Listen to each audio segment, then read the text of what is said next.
in either an M4P program or a general other type of private sector program, and just talk about the approaches that can be taken. So just to be clear that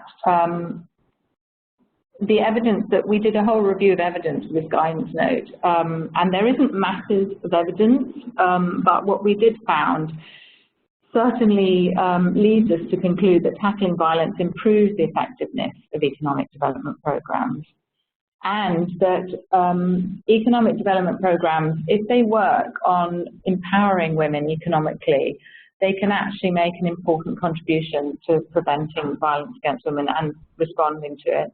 And that includes any type of program, right from sort of micro-enterprise approach through to a market to the poor approach.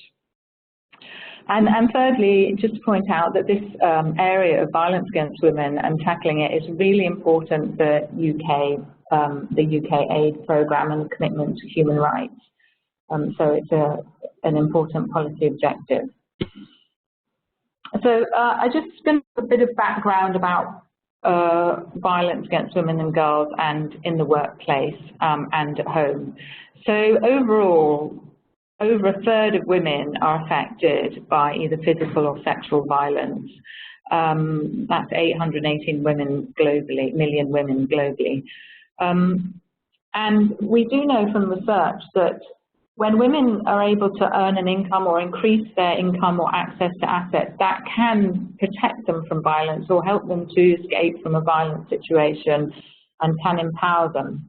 However, in some situations where, and it's in particular contexts, where this power rebalance causes instability, it can lead to more violence in the home or backlash in the community. So it's really important to understand in what context that might happen if you're working on an economic development program, because you might inadvertently be increasing risk for women if you don't know what's happening in terms of violence. The other area we looked at was violence in the workplace, and we found that sexual harassment, physical violence and abuse is quite prevalent in the workplace and varies from country to country, and in some countries as much as 90% of women are affected by it.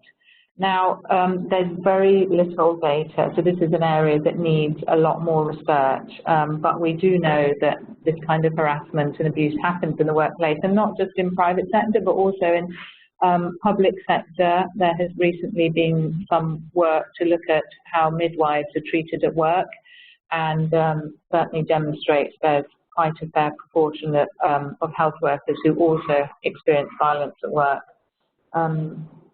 And then in the informal sector, where many women in low-income countries are working, there's even more increased vulnerability, particularly for migrants or women who are doing cross-border trade. And there's also an important aspect that's violence in public places. That means that women just on their way to work can be at greater risk, and in certain contexts this is worse than others, particularly if there's no good transport options. So an economic development program really needs to think about how it's impacting on economic growth and overall economic health of the country. And we do know that violence against women does increase is a burden on GDP, and the economic cost is somewhere between 1.2% and 3.7% of GDP, and that is not even including some of the costs that might be happening to individual businesses or businesses within the informal sector. That hasn't even been counted in some of these figures. So more research again needs to be done in this area, and there is some work being done under another DFID program. In terms of the impact on business, when women are affected by violence, either in the home or in the workplace, we find that it has an impact on their productivity. It can increase absenteeism, days off sick, and also women's effectiveness in the workplace, and also can impact on the men as perpetrators and their effectiveness in the workplace, with them taking days off sick as well. So it can actually increase a bit, some of the issues around human resource problems within companies. And if companies are not aware of this, then they're missing an opportunity to improve their business processes, and particularly human resource management. There's a big cost to women of violence. Violence obviously can act as a barrier to women's employment. Women lose confidence quite often, particularly if it's within the workplace or on the way to work. Women might be too intimidated to be able to go to work, and also suffer with loss in income, but also increased costs like healthcare costs and access to the cost of accessing legal services and other services that are necessary. And just to note that violence against girls at school can reduce their likelihood of school attendance, and so it does result in girls a reduction in girls' long-term potential and a longer-term depletion of stock of human capital in the country. So it's an important thing to bear in mind when thinking of skilled human resources that might work in the private sector. So in the guidance note, we, through discussion with experts and different private sector programs, we had come up with 2 impact areas that might be a good way of focusing the program. So one would be to have an aim that women and girls in trade, employment, micro-enterprise and marketplaces are free from violence and the threat of violence. So that means that those places where women work are protected with violence, and make sure there is no violence in those places of work, but also on the way to work. And then the second impact area is the aim is that women and girls have increased economic activity and economic empowerment, and this helps to reduce violence against women, so that these initiatives are specifically designed to reduce violence against women rather than just focusing on the economic empowerment. And we believe that there are 3 output areas that can be worked on, and I've just summarized them here. So the first one is to do with improving women's skills, power and income, so really around their economic empowerment. And that means not just having economic activities, but also social activities as well that support their empowerment, decision-making power, ability to control assets, and to have access to services to protect themselves from violence. And the second area is a focus on businesses and employers, so that they have policies within their organizations and also the skills to be able to both identify where violence and abuse is taking place and to protect women, but also to provide services that might be important for women to be able to protect themselves from violence in the home. And then the third area is to do with the enabling environment, so to make sure that there are laws and policies and also enactment of laws, particularly around protection of employees in the workplace, but also overall protection from violence. I'll just show this slide in case any of you haven't seen it before, and this is the slide that I like to use, which nicely describes women's economic empowerment, and this comes from an ICRW document on measuring women's economic empowerment. And just to say that the inside circle highlights that economic empowerment is to do with not just economic advancement, which is the increase in income and access to assets, access to financial services, but also includes an increase in power and agency, so that we can see that the power relations and women's ability to act and to make decisions within the world actually changes as well. And this is supported by resources and norms and institutions around the outside. So just so that we're aware of what we're talking about when we talk about women's economic empowerment. And now, just to touch on, these are the principles that we've developed in the guidance note. And I'm not going to go through all of them because some of them are common to many development programs and also many markets for the poor programs. For example, it has to be context specific. But I think just to note that in here we have a do no harm area, which I think quite often is not analysed sufficiently, and quite often in markets programs we're not aware of where violence could be taking place and where we might be increasing the possibility that violence could take place. So that's really important to note. And then also when we talk about a holistic approach, what we're talking about is really looking at all aspects of women's economic empowerment and integrating it with approaches that have social approaches that can really look at tackle violence against women and girls as well. So to do this across the economic approaches.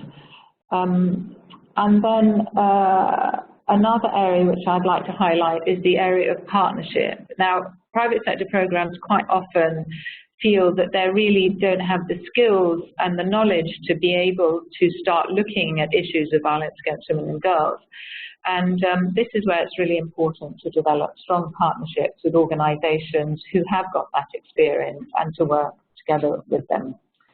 So that's just a quick sum up, but please do look at their in great detail in the guidance note. Just going on to the next slide. Now this slide just shows how you could, so if you look at the outside circle, you can see that you could have an economic development program or wealth creation program which actually doesn't necessarily look at either women's economic empowerment or violence against women and girls.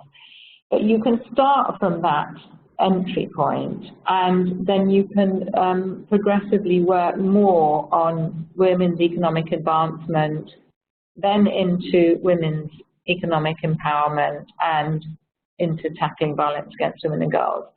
But also to say that you could start from a project that is tackling violence against women and girls and then decide that actually women's economic empowerment is an important part of trying to prevent and address violence. So you might want to increase those aspects of the program. So the entry point is either from the kind of social perspective, or it could be from the economic development perspective.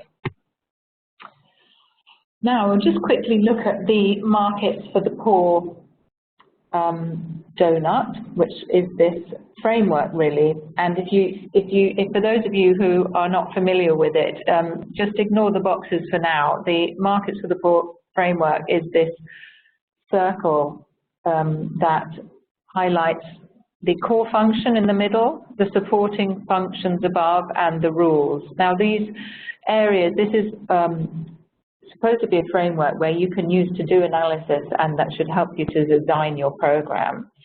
And you can see here that there are actually lots of areas that are really important in terms of how you might design a program to tackle violence against women. So just, for example, look at the core function, and I've put these questions in the boxes in terms of what questions you might ask when doing some analysis. So what are women's roles? Could they be doing more or different economic activities? And does their work bring them into risk of violence? So just as an example, if you look down to the bottom area of the circle and look at the informal rules and norms, you might be asking, are social norms discriminating against women or limiting their human rights? So this might be discrimination within the workplace. It could be in markets. A woman in a market might be given the worst position to sell her goods. And also, is violence against women and girls accepted in markets and in communities and also in the business or workplace? So these informal rules and norms are actually really important within a market system. And it's important to ask those questions. So I'm just going to go through three areas, the three outcome areas that I highlighted at the beginning, just to give you a little bit more detail about what do we mean by this. So the first area is around women and girls getting skills, income and empowerment. And the challenges that we noticed, or we looked at when we did the research for this, is that there are fewer opportunities for women and girls quite often in employment in the formal sector in comparison to men, and sometimes there is limited experience and of these sectors. So particularly in the formal sector, you often find that women are underrepresented, and in some areas, even in public sector, you might find there are fewer women, but certainly in decision-making positions and in boards and leadership positions, you find far fewer women. Also, the lack of support in the household means that women have a huge time burden and unpaid work burden, and also much higher than men, and also might have poor health as a result of poor sexual and reproductive health. You find there's discrimination and lack of access to services like financial services or business development services. And also that quite often the service delivery organisations don't really understand how to work on violence against women, how to respond to it, and how to support women who find themselves in this situation. If I can change the slide, yeah, okay. So we identified certain areas of work that would be really important for women's economic empowerment. The first two kind of obvious areas of improving their financial inclusion, also developing business skills, enterprise support, inclusion in market development and value chains, but also introducing and building women's collective action, so making sure that they're part of business associations and unions, ensuring or cooperatives, and this is both within enterprises but also in market and in the workplace, in formal employment. Fourthly, there's a really important part of skills training opportunities and safe employment opportunities, particularly for vulnerable girls and women, and to make sure that they know how to access these kinds of resources and that they know about their rights. So it's a really important background that women need. And again, let's not forget social protection. So we can't expect all women to be able to take on a loan if they're in a very vulnerable position, and that sometimes a graduated approach that starts with cash transfers or giving some kind of asset, so that an income earning asset could be an important way of starting, much like they do in BRAC, and then they graduate onto building up a small business and taking out microfinance loans, and to making sure they have savings. And then really important is to integrate into any of these approaches, in any combination, the systems, services and support systems to protect and respond to violence. The second area is, how we could support businesses and employers to make sure they have policies and skills to tackle violence against women. Now, some of the challenges that we see in this area is that quite often social norms and beliefs of leadership and management mean that they're not willing to even look at this area. Some businesses, markets and associations, they might not have just the basic systems or human resource systems. Also, there's weak employee or market actor voices, so women aren't able to actually say what they need. And quite often there's a lack of knowledge of the impact that workplace violence is having on women and girls, but also there's a lack of knowledge about what women are experiencing at home or on the way to work and how that impacts the workplace as well. I'll just run through these a bit more quickly. So again, collective action and unions should be really important. Working with companies so they develop policies, and the leadership is really committed to promoting gender equality and women's rights, and also that the company policies and the human resource system actually promote the kinds of services that are needed. So it might be sort of within a health insurance scheme that there are actually include issues that can ensure women get access to services. And also to make sure there's a whole-scale company social norm change. So this requires acting at all levels, at leadership level, senior management, and within all levels of the workforce on gender training.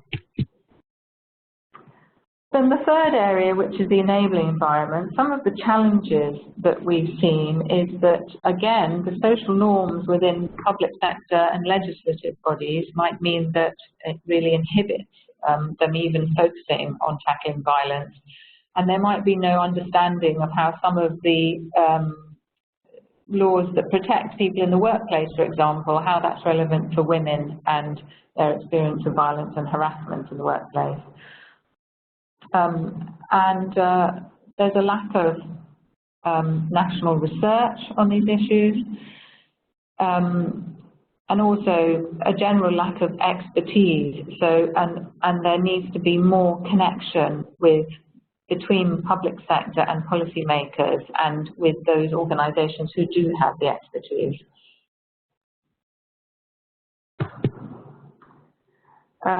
So again, in these areas, it's mostly about building up knowledge and awareness, doing the right research and making sure that legislation's in place, so it's not discriminatory, and also include customary law in that approach. And also to introduce policy and programs to make sure that places like marketplaces or other public spaces are safe for women and girls, and not to forget the time-saving legislation and also legislation that ensures that violence against women and girls issues are included in health and safety legislation and basic labour standards.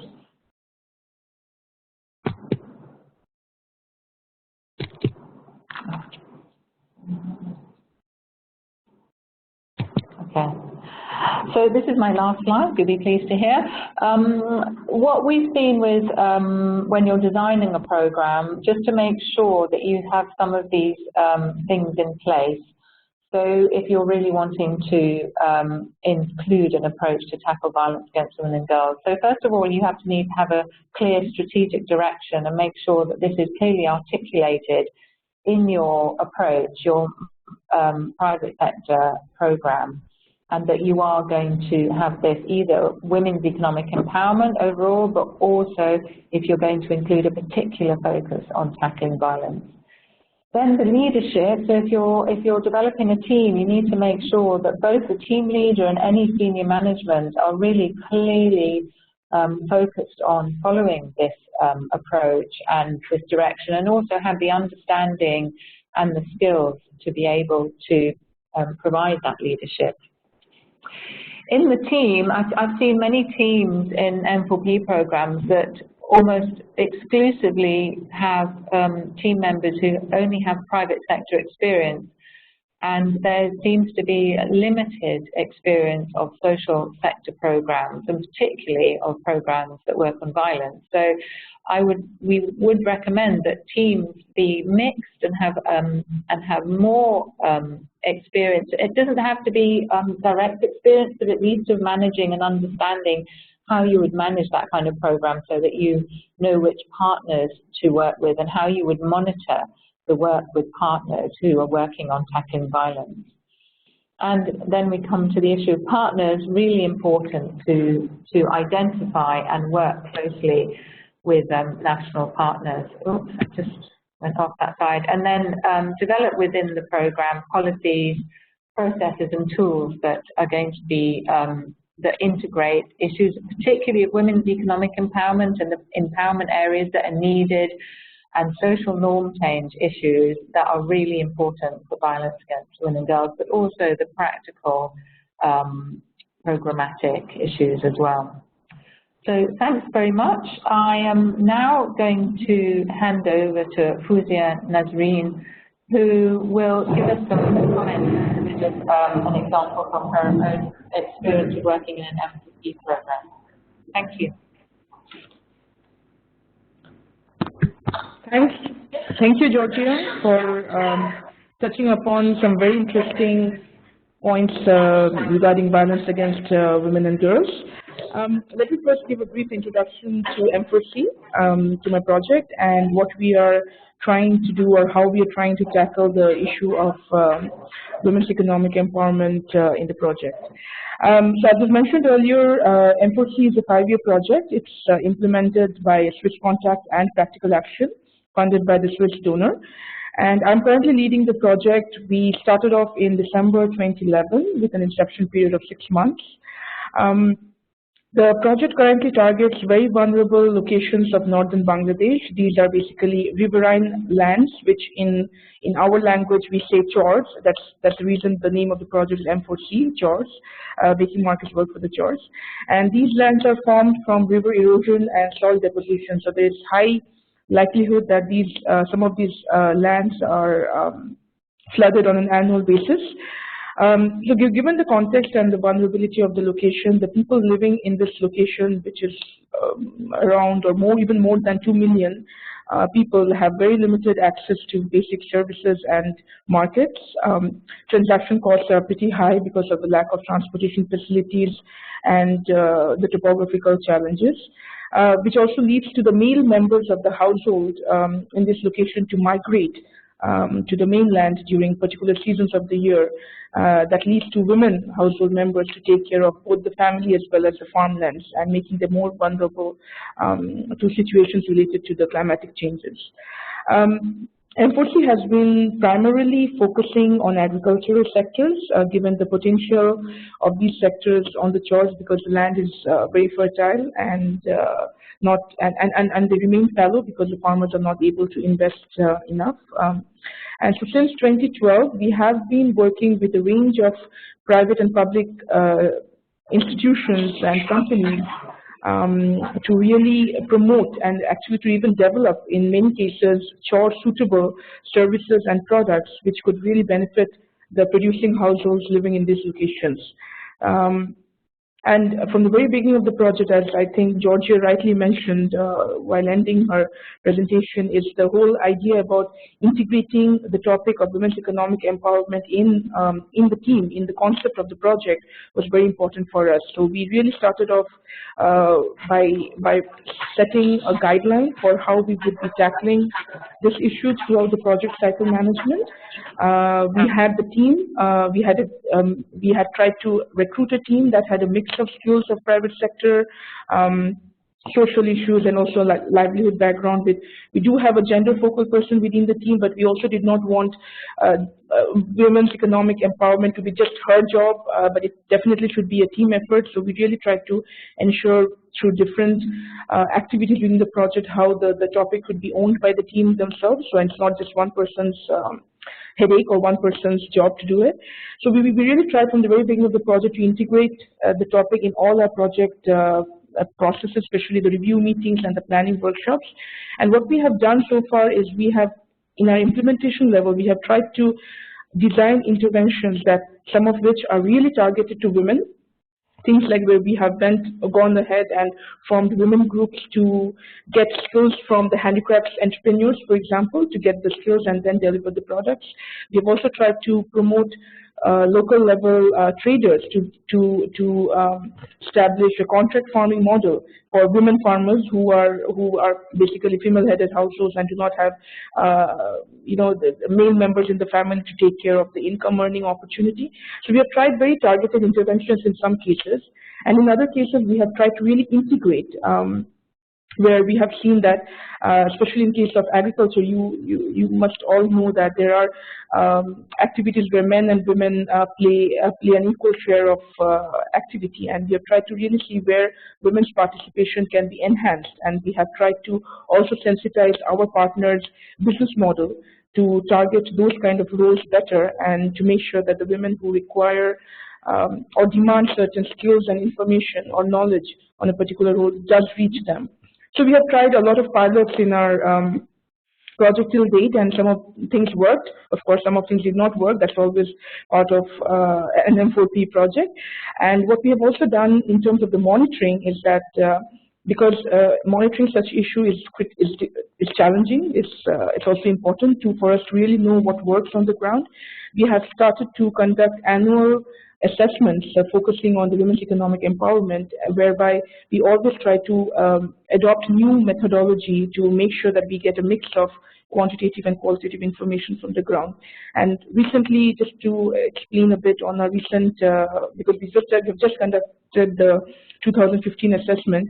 So one thing we have added this time was really look at how the male members of the household and also the community at large are accepting the changes in women's role that we are trying to promote for intervention. So there were some interesting findings from there, some of the areas where we need to be careful about, some of the things that really will steer our intervention design in future.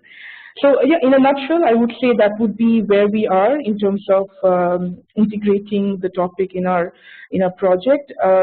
As Georgia has mentioned a couple of points on focusing the aspect of violence against women and girls, that was not really, we don't have a clear indicator or per se and a focus on that particular aspect, but we do definitely look at different aspects of economic empowerment. We in fact have our own definition considering the context of the chores we are working in, how we should be interpreting women's economic empowerment, and we try to monitor those on an annual basis, like I mentioned earlier. So that would be, in a nutshell, the introduction from my project, and I think I'm supposed to ask a few questions to Georgia, which she did a great job in presenting the topic, but I think it would be interesting to know a bit more, Georgia, from your side, if you could give some examples of what could be the monitoring indicators where you could link up the economic empowerment of women with the aspect of violence which was mentioned in your presentation. Okay. So I could just give you a whole list of monitoring indicators, but that might get a bit boring. I think that one of the most important things is to really connect your monitoring indicators with obviously how you've planned the intervention, so that you and that you take into account the context, so that you have very realistic aspirations for the intervention, and don't sort of try and assume that you're going to achieve everything. So I think that one of the important things for is obviously you'll be taking the indicators such as increases in income, maybe increased control over assets, but you should also be looking at both the social norms. So you should have some indicators around social norms and attitudes towards women working and women making an income, and also towards the differences in income between men and women, so to assess whether there's any risk in terms of attitudes. So that I have heard,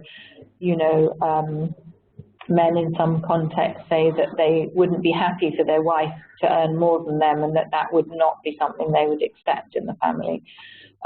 So you might then identify that there would be a risk. So you need to have those kinds of indicators. And then in terms of actually measuring whether violence takes place, that you have to be really careful about how you do that kind of research and how often and how you monitor it. So I would definitely recommend monitoring attitudes and also confidential polls of actual incidents.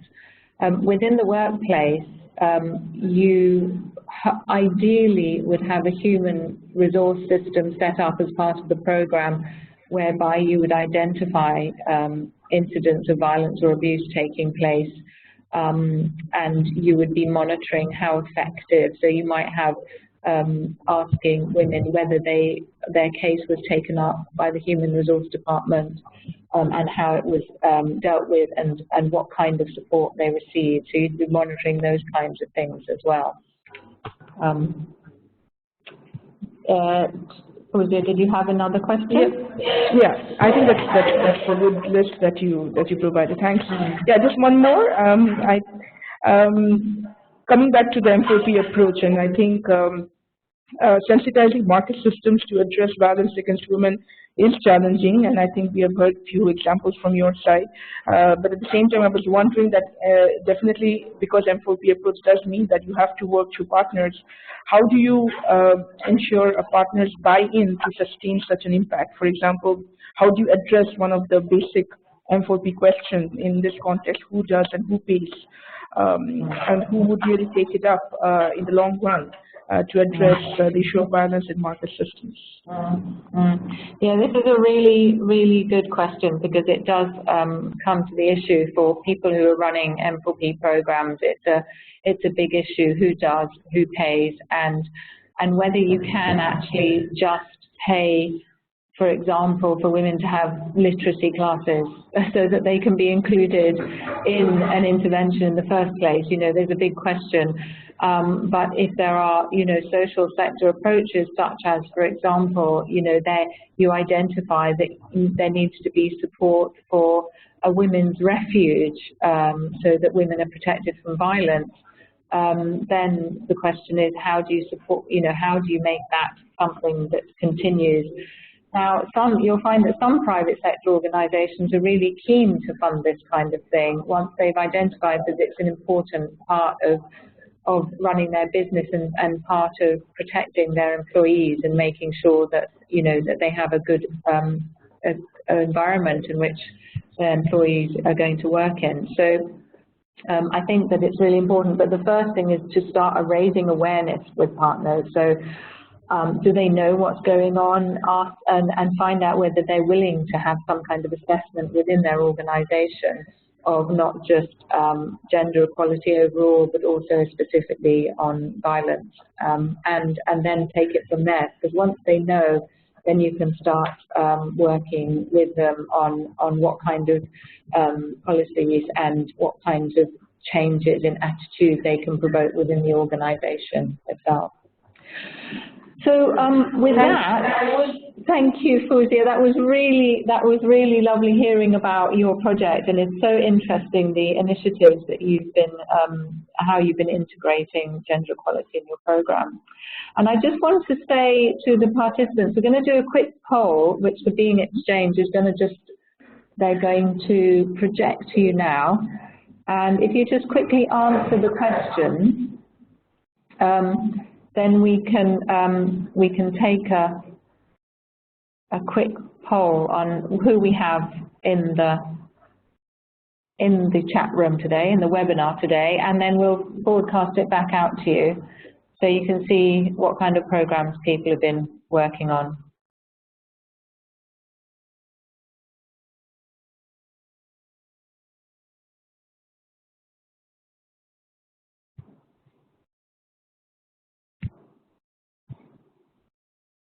And also, if you want to now, we are open to questions. You can ask questions in the Q&A box at any point.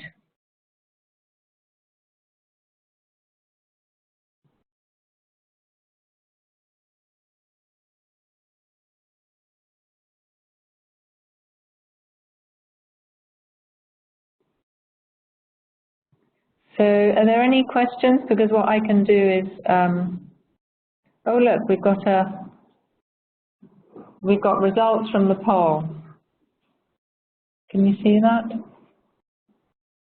So 4 out of 21 of the participants are working on violence against women and girls programs.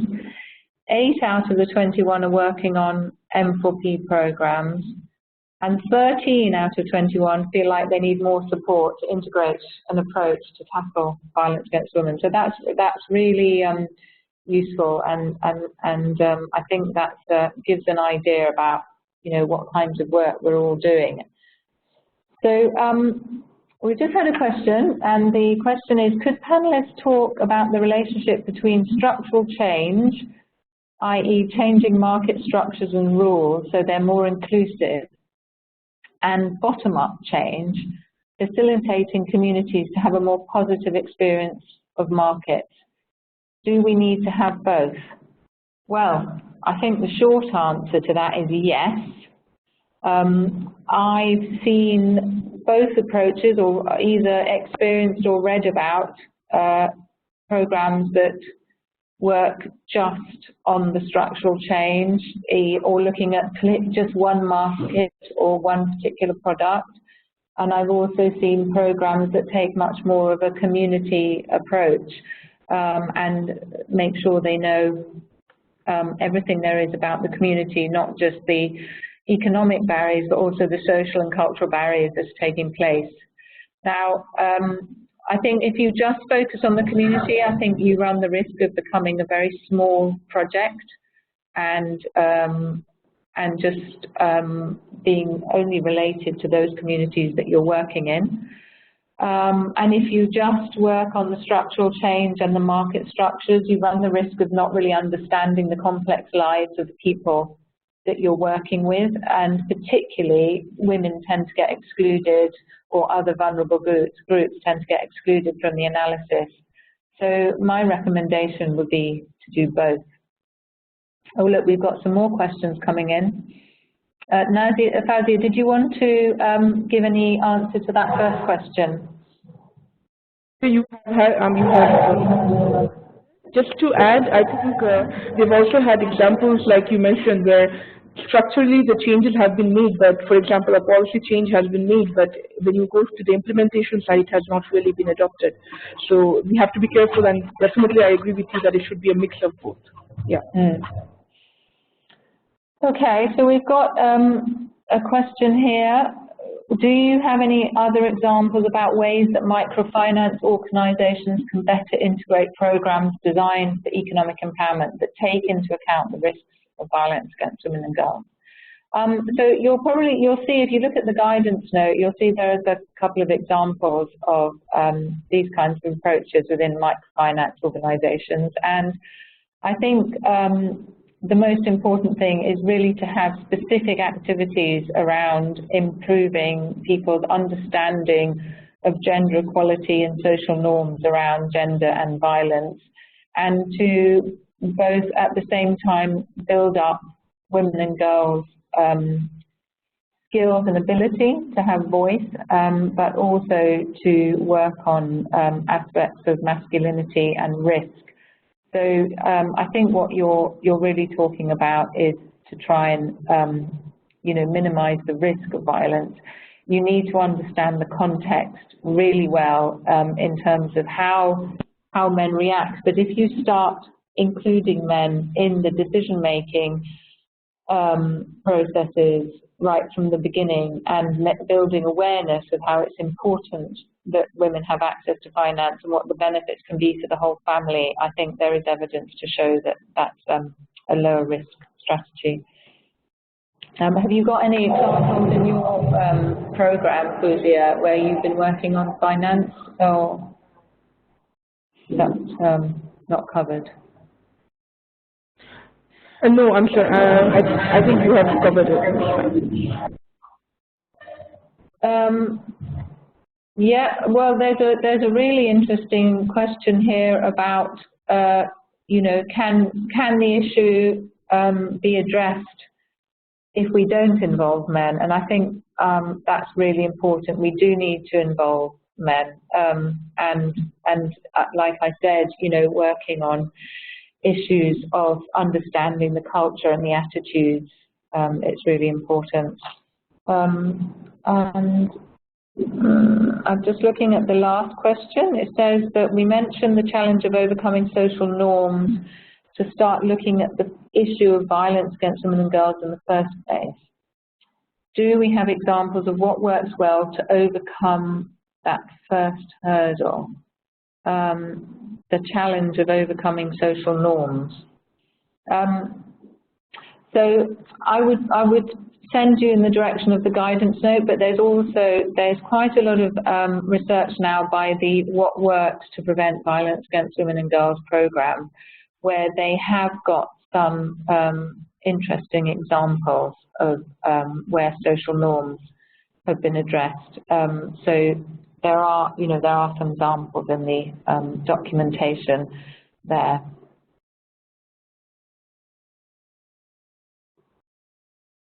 Oh, that's a useful one. Yeah, can the issue of male involvement be captured in the donut as a supporting function in addressing violence against women and girls? And I think that those you would have male involvement popping up all over the place. In fact, because there's in the donut there's the issue of social norms, but there's also male involvement in policy and decision making in different areas. So, depending on the institution you're working with, so it might be that you're working in an open marketplace and that the market association is completely male dominated and that women are getting abused within the market, women who are trying to sell in the market, and they have no voice within this market association. So in that case, you really do need to engage the men in the association so that they understand how important it is for the whole functioning of the marketplace, and that women need to be included, and then to include them in the association, but also to address the violence in the marketplace. So I think it really depends on the institution itself, whether it be a community, a family, a marketplace, a private sector company, a bus service. They're all relevant to work with men. And let's not forget that we need to make sure that women have protection, that they have access to services that they need as well.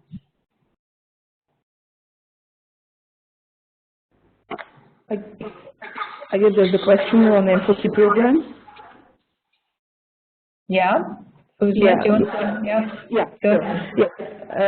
Like I mentioned in my presentation, that we have defined the women's economic empowerment in the context of the chores. As I mentioned, we don't have specifically focusing on violence against women and girls, but the 5 indicators that we are currently monitoring is access to income, access to skills and information, access to resources and opportunities, decision making, and the 5th one is on balanced workload. So we have these 5 elements, and like I mentioned, we have specific interventions targeting women in certain sectors and specific interventions that integrate the role of women. And in both the cases, we try to monitor these 5 elements and try to understand where it is really improving.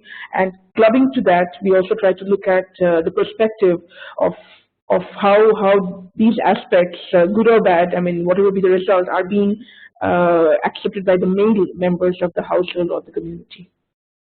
I hope that answers the question. Yeah, that's really important. That's really useful, and what this demonstrates to me, Fouzia, is, I mean, I really like these 5 areas that you're specifically monitoring within the program, because quite often you wouldn't even get one indicator on any of these areas in an empathy program. So it's really encouraging to see that you very specifically capturing information about all of those areas, and it must help to focus the program on making sure that women are contributing and benefiting as well as men. So there was a question that I missed out here. It's quite a difficult question. So what sort of approaches have effectively engaged men and boys in project processes, and what parameters would be used to measure success? I realize this is context specific, but an individual case study would be helpful. So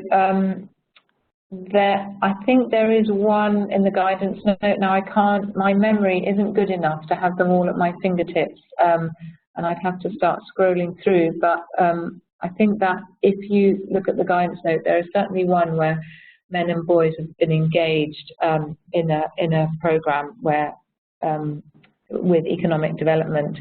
But I would say that an evaluation that I just did for Care International in Southeast Asia, and this was working with ethnic minority women in very remote areas, women and men, on mostly economic development approaches, but focusing on issues like nutrition and safety and security as well.